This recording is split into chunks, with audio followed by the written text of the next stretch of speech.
Stamattina mi sono alzato, bella ciao, bella ciao. Stamattina mi sono alzato e ho trovato Detalhes para você se apaixonar por La Casa de Papel. Isso explica porque sempre apoiamos os criminosos. Com muita ação, suspensos, planos geniais e reviravoltas surpreendentes, La Casa de Papel é uma daquelas séries que prendem nossa atenção desde o primeiro episódio. Depois de mergulhar no universo dos criminosos que embarcam no maior assalto do século, fica difícil não se apaixonar e torcer pelo sucesso deles na missão de roubar a Casa da Moeda da Espanha. Confira alguns detalhes que comprovam o amor pelos ladrões que a gente simplesmente não consegue deixar de admirar. Os criminosos de La Casa de Papel.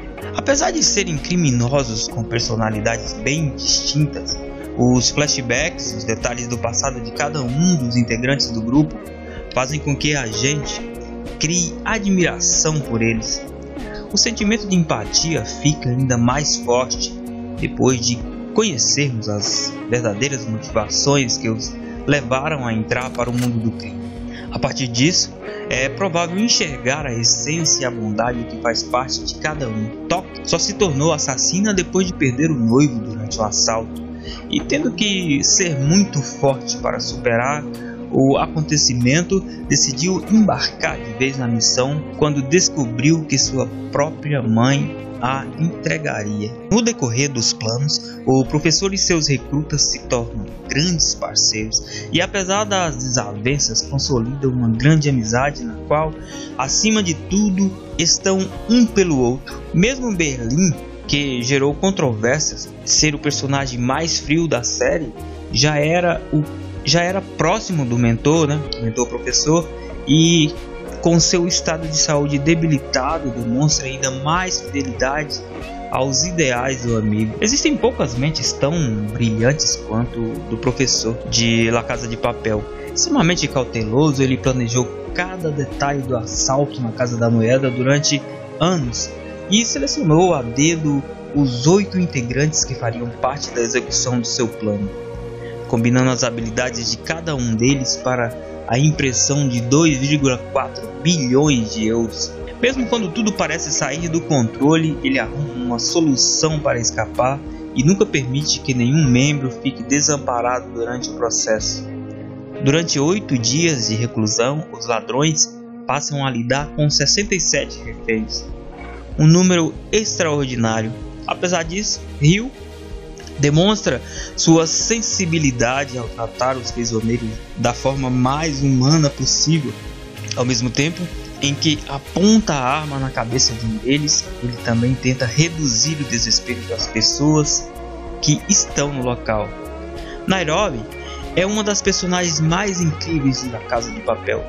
Além de desempenhar um papel fundamental nos planos do professor, ela aconselha uma das reféns, que ainda é adolescente, sobre como ela pode enfrentar o bullying na escola e conseguir alcançar o seu sonho de ter uma vida melhor, algo que ela tenta buscar para o seu próprio filho a todo custo. Moscou ensina o verdadeiro significado de ser pai ao tentar proteger Denver, acima de tudo, e evitar que o filho se meta em encrencas maiores. Denver, por sua vez, é bondoso até demais, e quando Berlim pede para que ele mate Mônica, uma das reféns, ele arma um plano para despistar o criminoso e esconde a mulher, deixando todos acreditarem que ela morreu. Tudo para esconder o grande coração que tem por trás dele. Oslo e Helsinki são 2 gêmeos sérvios que garantem o sucesso dos planos do professor, especialmente aqueles que envolvam operações de risco e muita força. Dessa forma, a dupla também serve para complementar o time e nada seria igual se não tivessem eles por perto. Apesar de ter planejado cada etapa do assalto, o professor não previa que envolveria em um novo romance no decorrer de seus planos. Apaixonado por Raquel, a inspetora policial responsável pela negociação do sequestro, ele prova que pode fazer diferença na vida da mulher, já que ela sofre com os traumas de um casamento marcado pela violência doméstica. A primeira parte de La Casa de Papel e a segunda parte já disponíveis na Netflix. É uma sequência com 6 episódios. Tem previsão de estreia para abril na plataforma Stream. Em La Casa de Papel, os ladrões roubam o bem mais precioso, o tempo. Diante de toda uma geração que vive sob o impacto do desempenho e da perda de direitos sociais, desde o crash financeiro internacional de 2008, a Espanha vem produzindo uma série de filmes que pensa essa condição. O mais recente é essa série de TV, La Casa de Papel, de 2017, como conformar-se com os bancos, agentes financeiros e especuladores capazes de fabricar sem limite seu próprio dinheiro, enquanto o restante da sociedade sofre as consequências. Um grupo de ladrões trajando com macacões vermelhos e com máscaras de Salvador Dalí invade a Casa da Moeda da Espanha, liderado por alguém cujo codinome é Professor. Eles não vieram roubar, mas fabricar seu próprio dinheiro com a ajuda dos próprios reféns. Mas o professor terá que roubar um bem menos tangível e muito mais importante: roubar o tempo do governo, da polícia e da grande mídia. Quais as conexões entre o sistema monetário financeiro sem o lastro e o controle do tempo?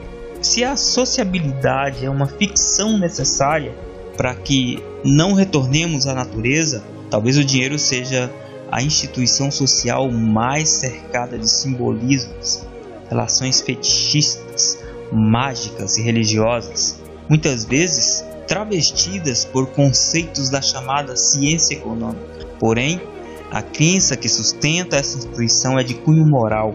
O dinheiro conquistado é sempre fruto do nosso trabalho e merecimento, nas suas diversas formas como espécie, crédito, débito, eletrônico, etc. Mas, principalmente, a crença na sua intercambiabilidade, remuneração, valor, lastro, riqueza e assim por diante. Diante disso, a Espanha, um dos países europeus mais atingidos pelo crash financeiro, com taxas de desemprego que chegaram a 30%, produziu nos últimos anos uma série de filmes que reflete todas essas questões, como Hermosa Juventude, 5 metros quadrados, La Chispa de la Vida, El Mundo es Nosso e Terranos. Todos esses filmes são uma pequena amostra de como o cinema espanhol descreve o desemprego, a falta de perspectiva de toda uma geração e a perda dos direitos sociais.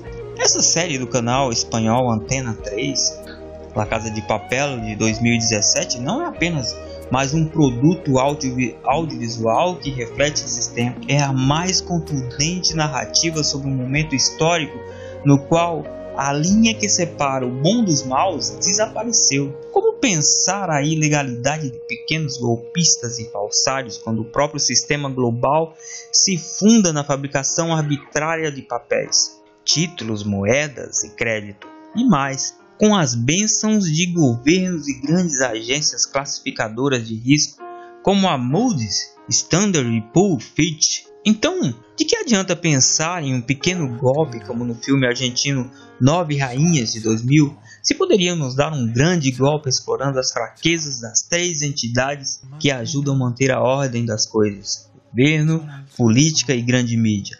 Todas essas questões surgem na mente maquiavélica de um personagem chamado Professor, que tem a brilhante ideia de invadir a Casa da Moeda da Espanha com a intenção de fechar-se lá dentro e imprimir mais de 2 bilhões de euros, sem matar ninguém ou roubar dinheiro dos contribuintes, apenas fabricar o próprio dinheiro. A questão que a série suscita é essa: seria o tempo aquilo que o sistema nos rouba para manter toda essa ficção necessária para manter a sociabilidade? O valor da riqueza passa a ser determinado pelo controle do tempo. E La Casa de Papel traz isso, né? Traz essa corrida pelo tempo, né? Por fabricar uma moeda, né? Uma moeda que resolveria suas vidas. Por isso, se você não viu ainda La Casa de Papel, vale a pena conferir. Vale a pena fazer uma sessão e assistir tudo de uma vez, igual eu fiz, né?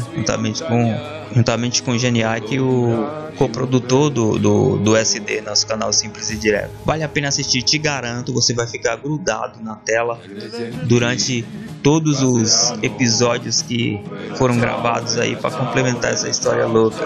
Um abraço para quem gostou do vídeo e até a próxima. Não se esqueça de deixar um like e se inscrever no canal. Um abraço, pessoal.